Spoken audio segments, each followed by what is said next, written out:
Gas সংকটের কারণে এখন লক্ষ্মীপুরের বিভিন্ন জায়গায় চুলা জ্বলছে না। একই পরিস্থিতি শিল্পে।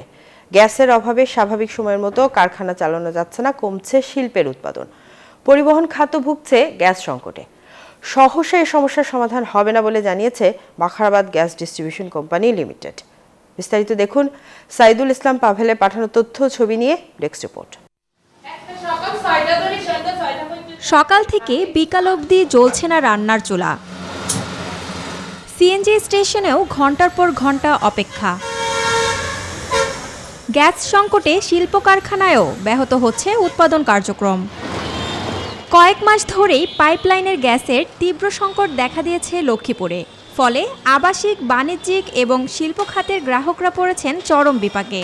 ৫-৬ মাস থেকে সমস্যা, রান্না করতে পারে না। একদম ভোরে নামাজ পড়তে উঠলে দেখি গ্যাস নাই। না খাই থাকতে অনেক সময়, আবার অনেক সময় দেখা যায় রাত্রে খাই, পরের দিন আর খাওয়া হয় না। অনেক সময় হোটেলে খাইতে হয়। সকালে নাস্তা খেয়ে স্কুলে যেতে পারছি না, তারপর স্কুল থেকে আসার পর আমাদের দুপুরের খাবারও আমরা ঠিকভাবে খেতে পাচ্ছি না। স্থানীয়রা বলছেন মাস শেষে নিয়মিত বিল পরিশোধ করা হলেও মিলছে না গ্যাস। গ্যাস বিল তো ঠিক মতনে দিতে হয়, কিন্তু গ্যাস তো আমরা ঠিক মতন পাই না। গ্যাস সংকট মারাত্মক সংকট। এখন মনে করেন বাচ্চাদের রান্নাবান্না করবে, চা জাল দিবে, কোনো গ্যাসের ইয়েতে নেই যে 4-5 মাস। বাখরাবাদ গ্যাস ডিস্ট্রিবিউশন কোম্পানি বলছে জাতীয়ভাবে গ্যাসের চাপ কম থাকায় এই সংকটের সৃষ্টি হয়েছে।